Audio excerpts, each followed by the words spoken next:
Okay, so today my goal is to present, not all the details, but the main idea of the proof of the existence of factorizations in the Sarkisov links.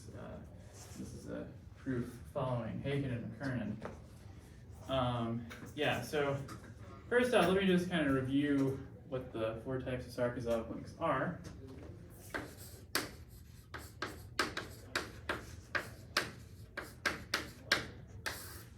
And so you have type 1, which is you have x, s, then you do the blow up to x prime, which is going to be birational. You have a small modification to get to some y, and then this maps down to t, which has a map to s. Okay, so last time I think I said that the T to S snap is a Morey fiber space. That's not generally true, actually. So I was wrong about that. What is true is that this has relative Picard number 1. So it could be either, as in the dimension 2 case. So the example of this link is you have P2 over a point, and then I don't really need the dotted maps in dimension 2. Blow it up to get an F1, and then that's a Morey fiber space over P1. And so the point here is that the data we're really worried about is the relative Picard number in each morphism. So the idea being that we're going to look at maps where the Picard number change. Like the idea is that Picard number might go up and down a lot when you go between one Morey fiber space and another. But in the Sarkisov links, it's only supposed to change like a little bit. So it kind of pops up a little and then it comes back down. And so here, the idea is that this is some divisorial extraction. So this also has rho equals 1. And then this is, a Morey fiber space. So, there's a divisor, that's horizontal with respect to the map. So then this has to have rho at least 1, and we're going to require it to have rho equals 1. And then likewise, this one will have rho equals 1. And so then the idea is that the relative Picard number is consistent throughout. So this is, all of these have relative Picard number 2 over the smallest thing in the diagram, S. So the other example could be something like, if I have an example of a threefold where I just had like, a surface S at the bottom, P1 cross S, and then, I can just blow up a point in S, and then I can get P1 cross S tilde. And this is another example of the Sarkisov link of type 1. And, for a while I was like, wait, how do we rule this out? And then I realized, oh yeah, this is also an example of this. This one is okay. It's just this, blowing up something in the base here doesn't happen in dimension 2 because, the blow-ups in dimension 1 don't really, don't do anything. Okay, so that's type 1. And then type 2 is our basic elementary transform of vector bundles. So if I have two ruled surfaces, then I can relate them. I have some, I have a base S, which is going to stay the same throughout. And then, let's see, so I have an X and a Y, an X prime and a Y prime. And then these are related by small modification. And the idea here is that in the surface case, this comes from an elementary transformation of vector bundles. I have some curve at the bottom. I'll just draw it kind of schematically like this.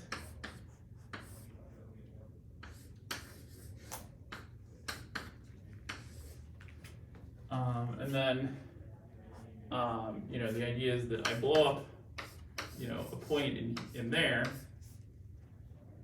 and then and then, this is isomorphic to itself. But now, this one over here, oops. Let me circle the one that's exceptional. So over here, this is the exceptional divisor. This is shooting off. And then over here, what was the strict transform of the fiber here is the exceptional divisor. It becomes a -1 curve, and then I can blow it down to this. Yeah, and so, this was sort of a classical picture of how to transform ruled surfaces, and it's a general phenomenon in the Sarkisov program.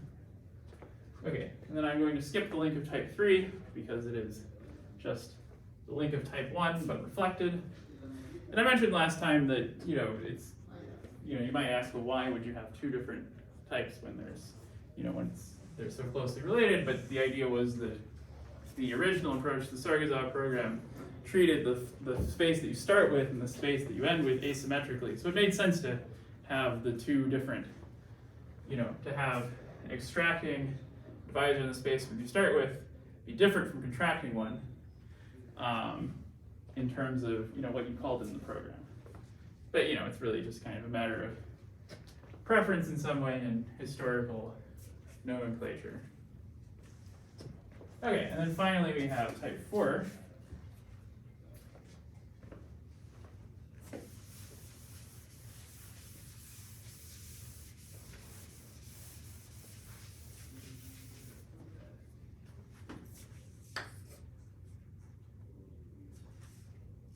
And then type 4 is the one where you have essentially, up to small modification, two Morey fiber space structures on the same space. So it's like when you have, well, let me just draw the diagram first.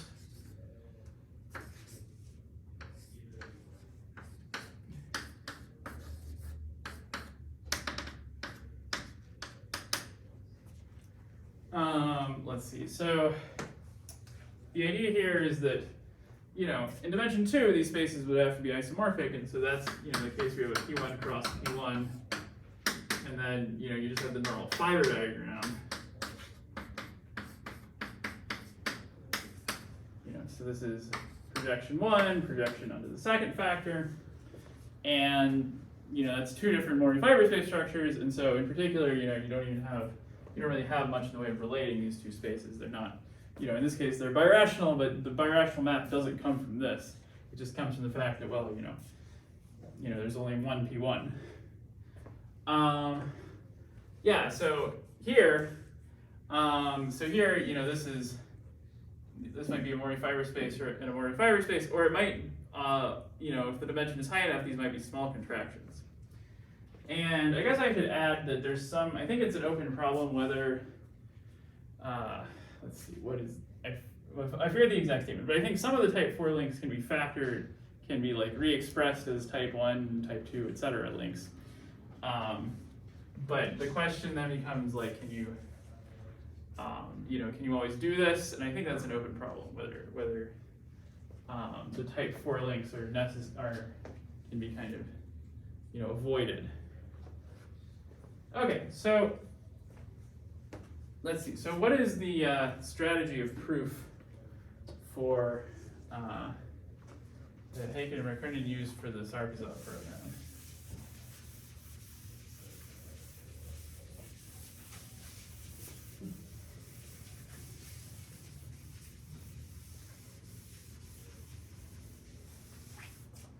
So the setup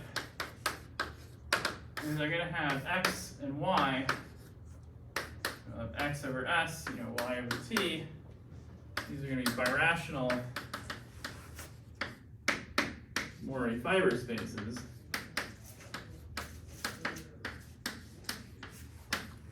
And they're going to be connected by some rational map, some birational map there. And so the first step is to say, okay, well, let's take a step back and find some sort of common ancestor of these guys. So you can of course take common log resolution of singularities, and then you can get z dominating both x and y. Now in general, as we're kind of running the program, we don't want to have to assume that these maps are regular. So we're actually just going to assume that you have, kind of general setup, we're going to have that this is maybe not a that this is a birational map, which might not be might not be a birational morphism in order to make the program work. But just for the setup, the first thing we want to know is that, so maybe we leave it this way. This is, common law resolution. And what we want to be able to do is we want to be able to get from z to x and also from z to y by running the MMP with scaling. And in fact, being able to do this is not really a problem because of the following. So this is, I think, one of these facts about the mental model program that I haven't really mentioned in this class, but it's like if you're actually working in birational geometry, this is kind of, a bread and butter kind of argument, is to say that, we can choose a boundary, let's call it delta and ample divisor A on Z such that x, or let's say Z to x, is achieved by the MMP with scaling.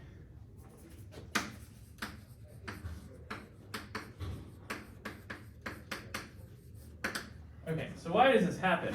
Well, the key point here is that, when, hidden in my definition of Morley fiber space should be some condition on the singularities. So, in Hagen and McCurdy's paper, they'll say that, this is, these are log terminal. And moreover, it's actually a little bit of a stronger statement that there's some divisor on each of these.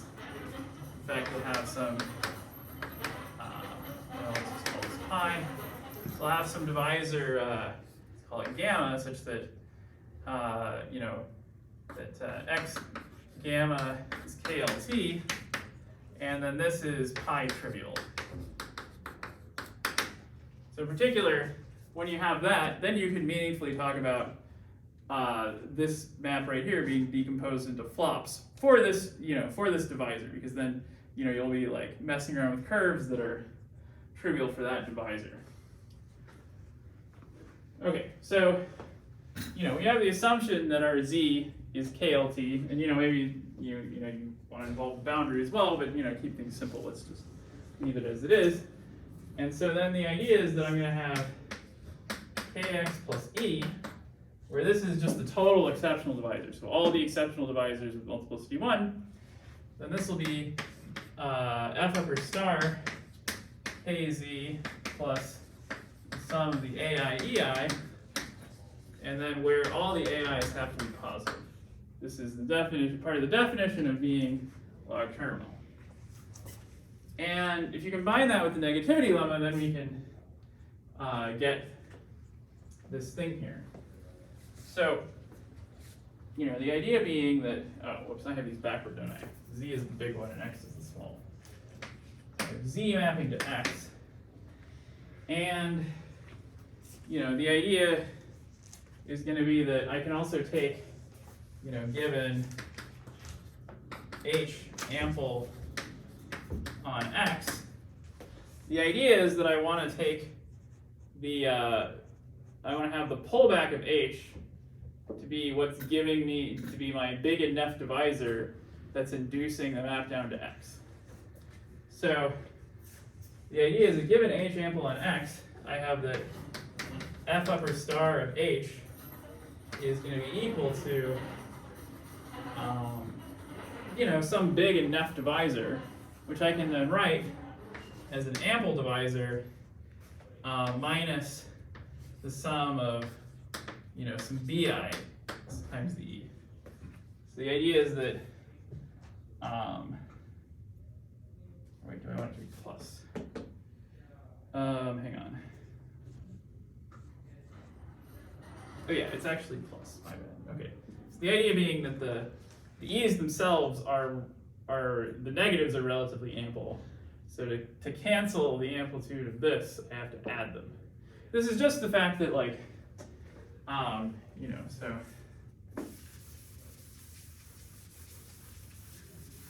you know, the basic example of this is if you take P2 and blow up a point, then you have,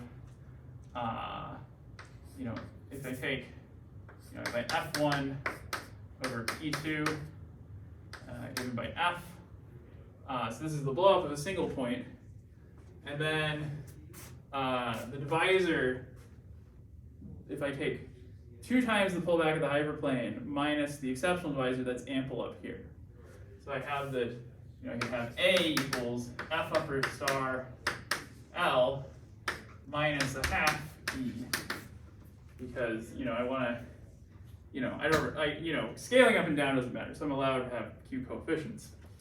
And so, you know, it's just, and so then if I want to rewrite it, then I could just have that A plus a half E is equal to F upper star L. And so this is what's going to tell me how to, you know, choose my boundary and my A, so that I can rewrite H. Yeah, so the ultimate goal is to rewrite H as a linear combination of all these things, or, you know, something close to it. Right, so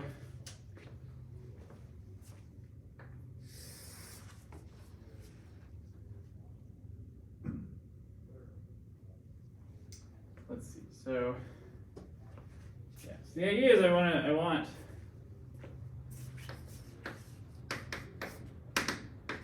F upper star H is going to equal T times A plus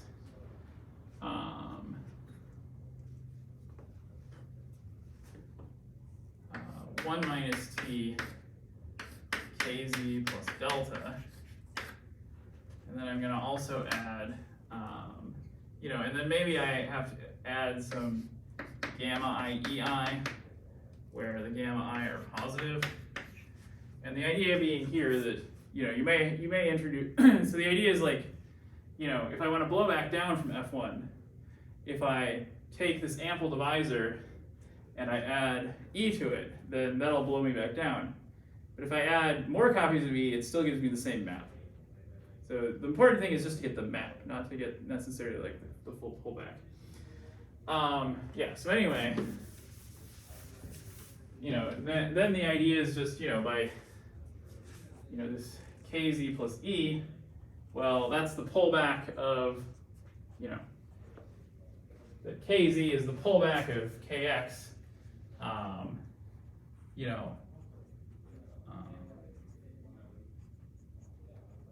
so KZ plus this delta. So this delta, you know, it could be like, you know, something smaller than E, and it's going to look like the pullback of KX.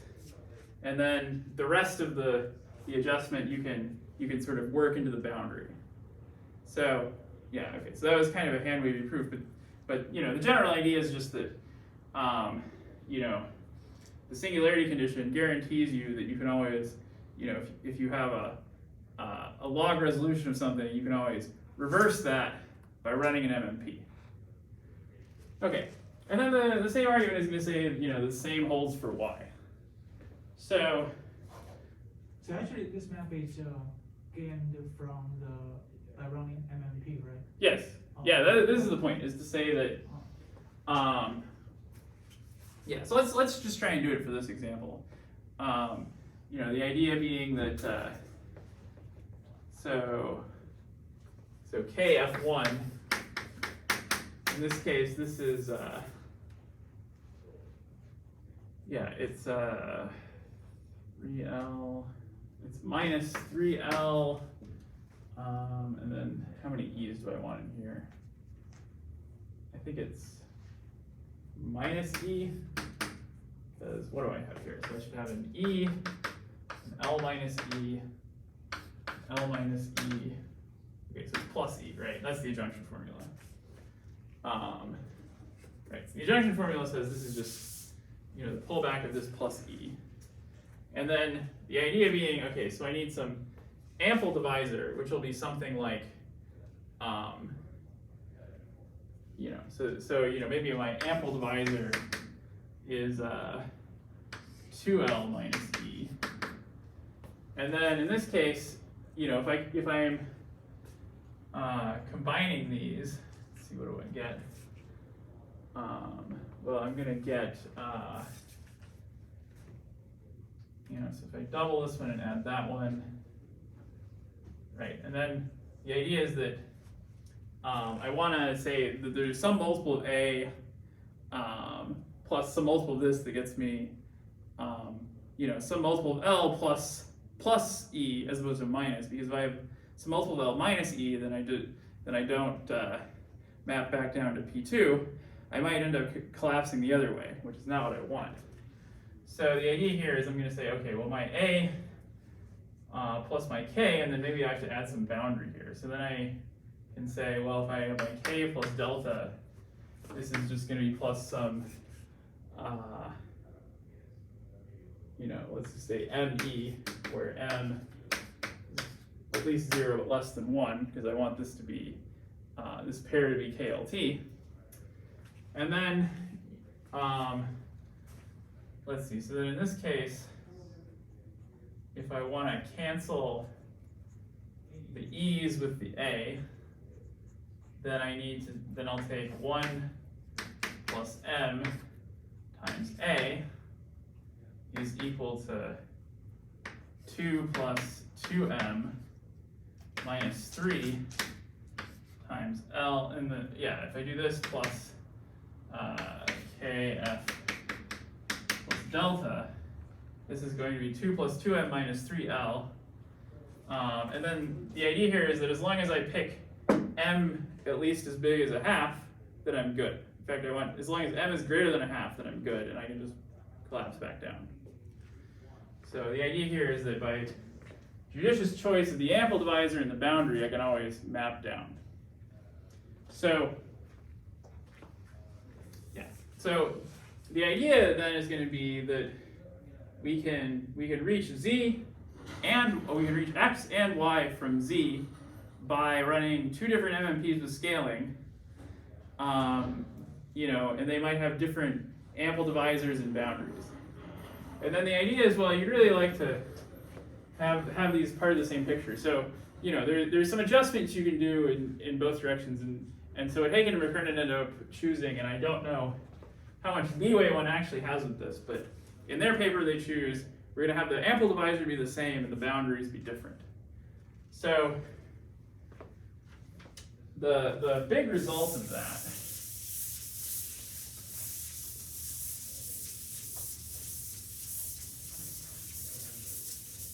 is that we consider a two-dimensional affine space in pick R of Z inducing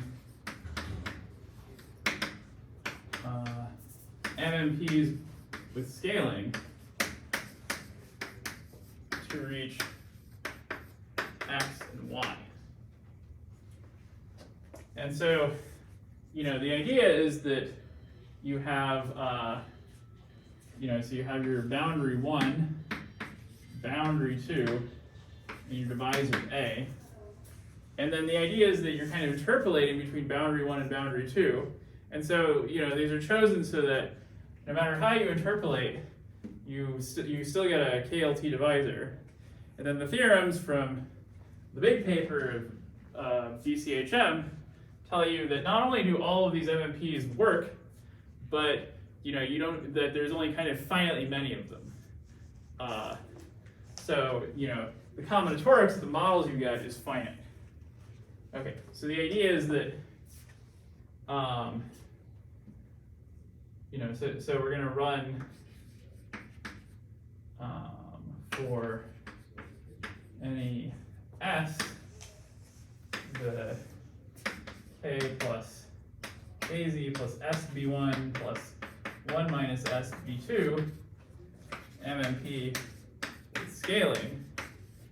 And so then the divisor you get that induces the rational map onto whatever your model is going to be induced by T times this.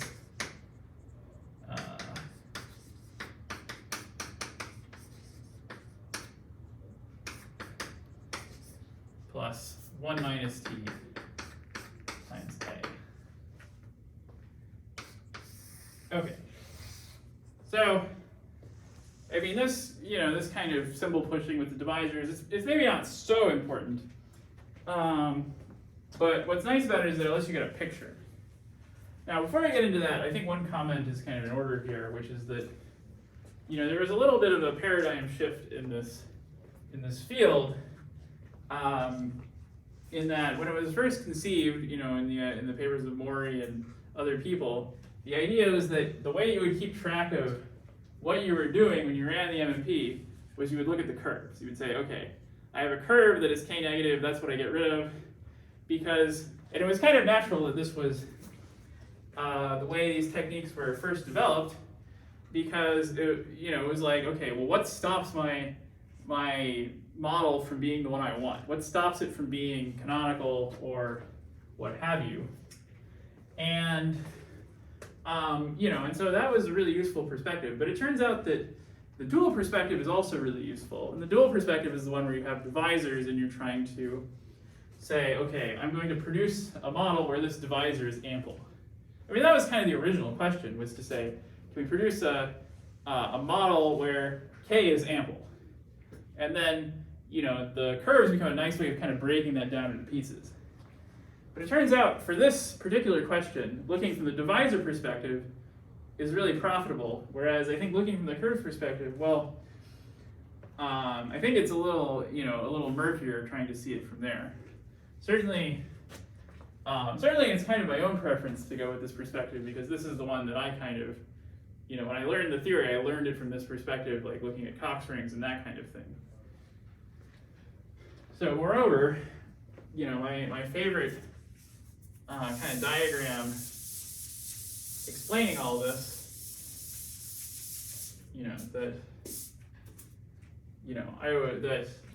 they also have this diagram in their paper, is one I've drawn on the board before, which is, if you want to look at the combinatorics of all models of P2 blown up at 2 points, it looks like this. So I'm going to draw the toric polytope for these things. And then the idea is that, I have to draw it a little smaller so it fits in the box. Okay. So the idea is that this line corresponds to blowing down one exceptional divisor, this is blowing down the other exceptional divisor, and then the strict transform containing the lines, the two lines that you blow up is a third -1 curve that you can contract to get the P1 cross P1.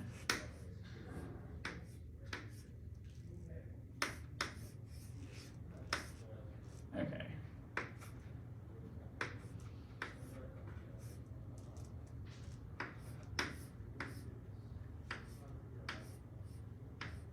Okay, so the idea here is that, this is my E1, my E2, so I can contract E1 to get here, or I can contract E2 to get here, or I can contract both to get here and get my P2 back, or I can contract this this sort of like shaved off corner, which is the strict transfer of the line connecting the 2 points that were blown up, to get to a P1 cross P1.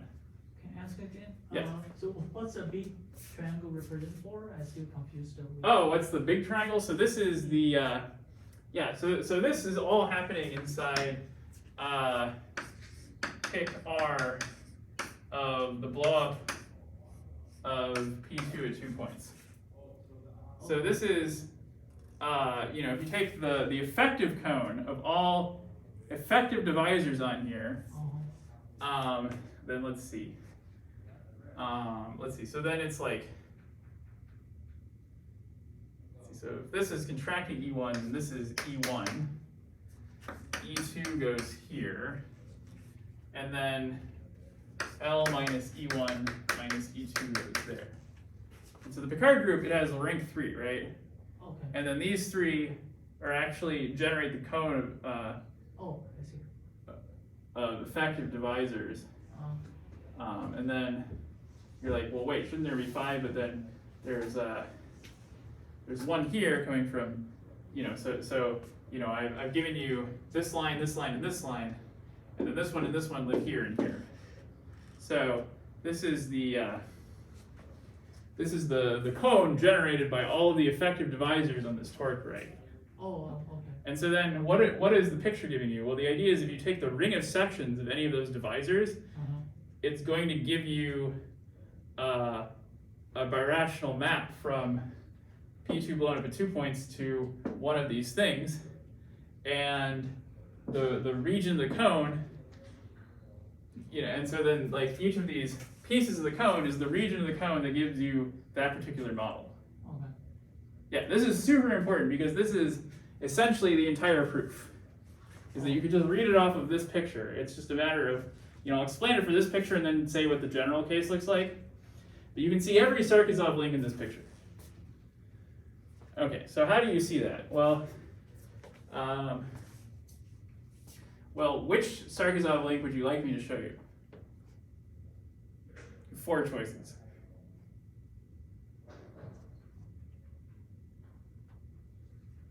We could just start from the first. Okay, so let's start with 1. Okay. Yeah. Okay, so starting with 1 is where you go from this P2 to an F1, right? So what's happening there? Well, this P2, so running the MMP means like moving in a direction in this picture, right? So if I move, so here, this has Picard rank 1. So, and it sits over a point, and then every, this entire edge of the cone, including these vertices, because I'm thinking of just the affine slice of the cone, so that I can think in one dimension left, corresponds to the point that this is mapped over. Okay, and so then, if I'm going in any of these directions, it just corresponds to adding more copies of E1 and E2, which are just in the base locus, so they kind of be ignored.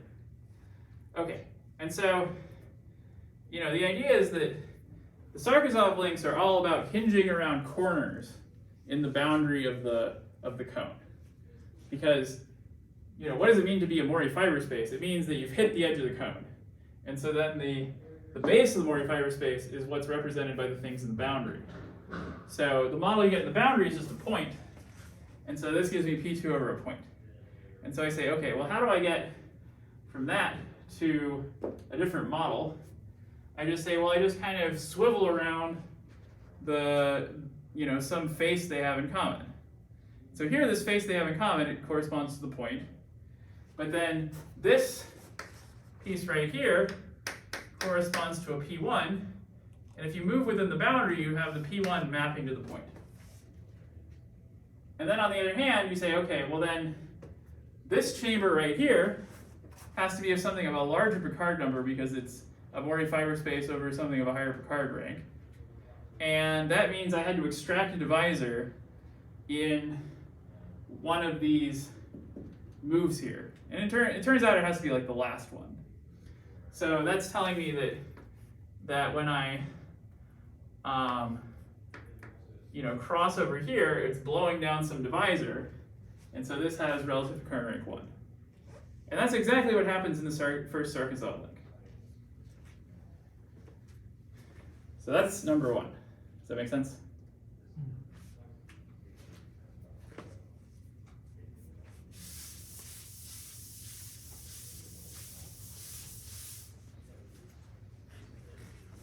Questions about that, or should I move on to number 2? Yeah, let's see the type 2. Yeah. Okay, so the type 2 link is where you have an elementary transformation of vector bundles. So, here I have the F0 and the F1. So going between those is a type 2 link. And again, here I'm hinging over this point that they have in common. Now the thing here is that this point, it doesn't actually, everything along this line represents a P1, but this point is sort of special in that it's corresponding to another chamber. It's contained in a chamber that this one isn't and that one isn't, namely this chamber here. And so that chamber, it again corresponds to extracting a divisor, but on each side, and you're extracting a different divisor.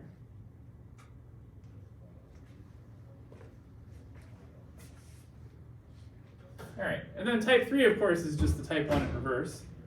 So, you see a type 3 by saying, okay, well, I start with this, and then I notice that at this corner here, I have decreased the card number of space I map to. And so then, when I flip over this wall, I have to decrease the card number, so that means lowering the, that means contracting some divisor. So it's just the type 1 argument in reverse. And finally, type 4 is what happens up here. Because type 4 is just, I have, the same, I have one chamber hitting one corner. And then, these two are going to be two different Mori fiber spaces I can get. Or I guess, it could be the, I'd have to think about it. I think these two can't be the same. This is the actual hard nitty-gritty part of the argument, is that you have to say, well, these are the only things that can happen. But what I really wanted to present was how the Sarkisov links emerge beautifully from this picture. Okay, questions? So in general, how we decrease the Picard number? So that's a great question. So basically,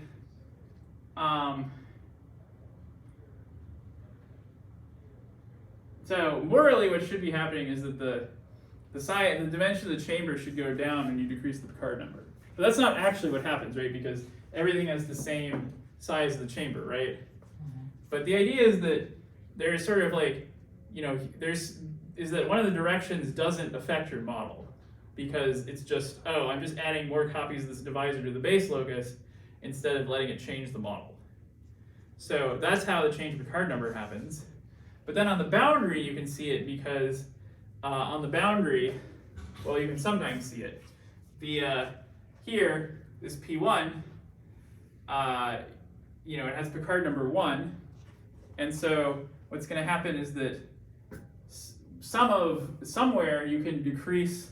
There's some direction that decreases the amount of the ample divisor you're using on P1 and collapses it down to a point. And so it turns out it's this direction. And so on the boundary, it can be the case. So basically you can either have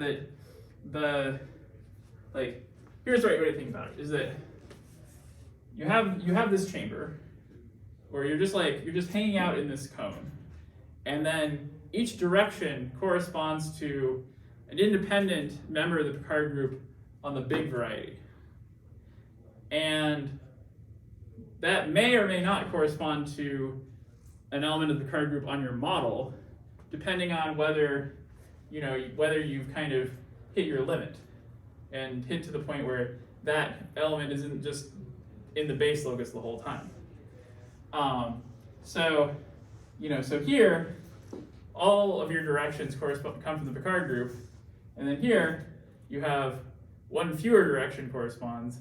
Here you have even one fewer, and then on the boundary, again it's the same kind of story, because here you're just down to a point, so there's no Picard group. But here on this P1, the direction you move in represents how positive that P1 is. And so eventually it gets contracted down to a point here. So the idea is that when you cross something of codimension 1 in your face of this chamber decomposition, you might decrease the Picard rank by 1, but you might not. And it really just depends on the geometry of the decomposition of the divisor where you're at.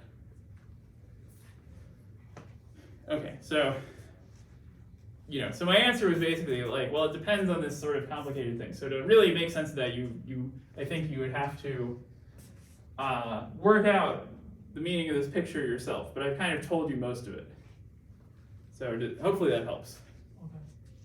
Okay. Okay. How much Is time? this like the secondary fan or GKZ fan? Oh, Is that yeah. That is, let's see, that. Or like Gale fan? There's a name. Yeah, for I this think that is correct.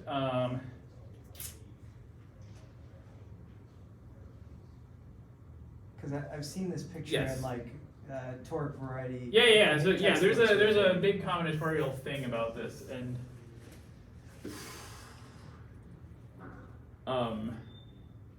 yes, the answer is yes. Basically because let's see, this is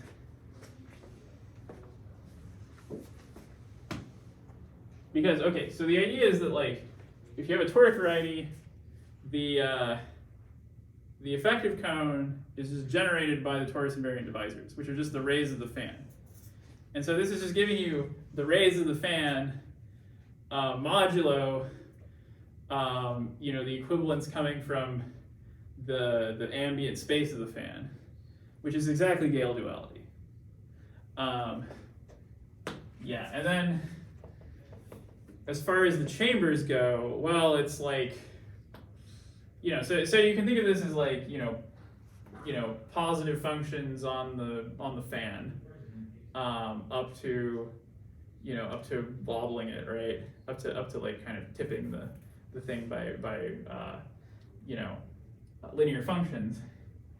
And then this is like this is saying like, well, then you're in the middle your functions are convex, and then this is like the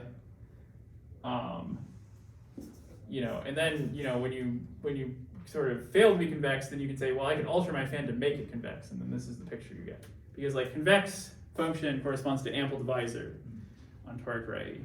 So yeah, so you can make this like a purely combinatorial description in the case of toric varieties, and that's I guess it's the secondary fan or the GKZ fan or One of those. yeah, I think they might be the same thing, Yeah. but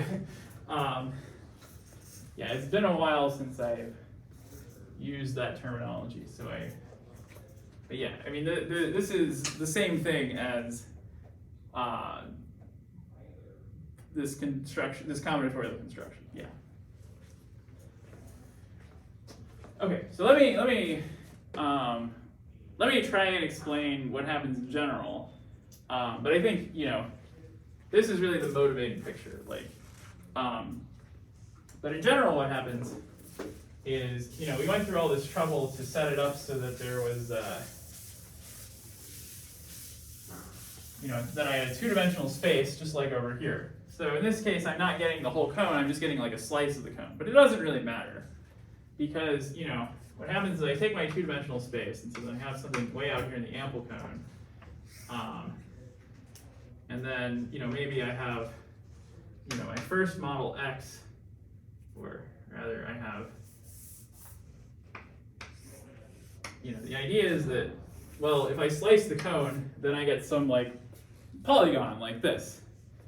And then the idea is that the local chamber decomposition picture is, maybe I have my X right here, and then a bunch of chambers, because if I have like a chamber out here, I don't care about it, right?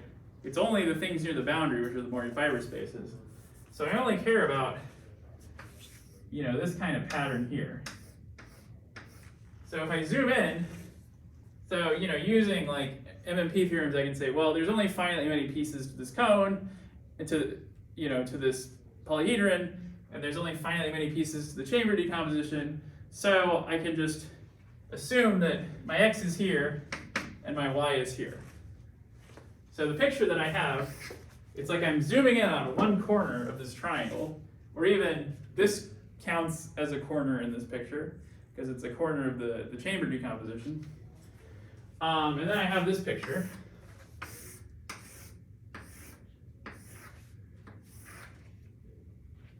And so the idea is I have my X over my S, and my Y over my T. And then, it's kind of a matter of what each of these guys are doing, because down here, I have something, and it's either something that S and T both sit over. So if it's non-isomorphic to S or T, then this is R, and both of these have relative Picard number 1, and then I have a link of type 4. And the thing with my Mori fiber spaces is they're forced to be relative Picard number 1. So if this map is relative Picard number 2, this one is forced to be relative Picard number 1, and then that means this map is a divisorial extraction. And then all of these are going to be small modifications. So, so if R is not equal to S or T, that's type 4. If R, or let's say, maybe more precisely, rho over S, S over R equals 1, rho of S over T, R equals 1, then this is type 4. And then, let's see, type 2 is when just all of these are the same. And then, and then this can't be a divisorial extraction because, everything has the same Picard number. So if I just have, this is R, if I just have S equals T equals R, then this is type 2. And then in that case, I just have, well, these are all small modifications, and I go from here to here. And then, then the next thing that can happen is just that, maybe R is equal to S, but it's not T, or R is equal to T, but it's not S. And again, it's really you should be thinking of this in terms of the relative Picard number. If I have R equals T, but not S, or R equals S, not T, these are types 1 and 3. And so, if this is S and T is mapping onto S, that's a type 1, and I have to extract here and then do small modifications.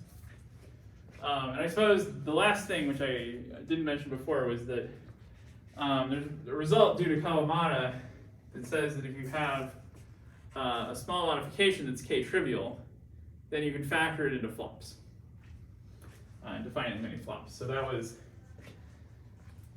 I think that was another result that needed the minimal model program that Hagen and McKernan cite in their paper to get the full Sarkisov decomposition of maps between Mori fiber spaces. Okay, so we have about 2 minutes left. So I think I really recommend, if you're like, if you can figure out this picture, then this is just saying, oh, this picture holds in all dimensions. It's just always, because you just slice the cone down to a two-dimensional thing like this, and then you just say, well, I'm just working my way around the picture. And then each time I go over a dot, that's a Sarkisov link. It turns this seems like a very complicated thing into this nice, simple combinatorial picture. Okay, so that's it for today. So next time, I will plan to say a little bit about how,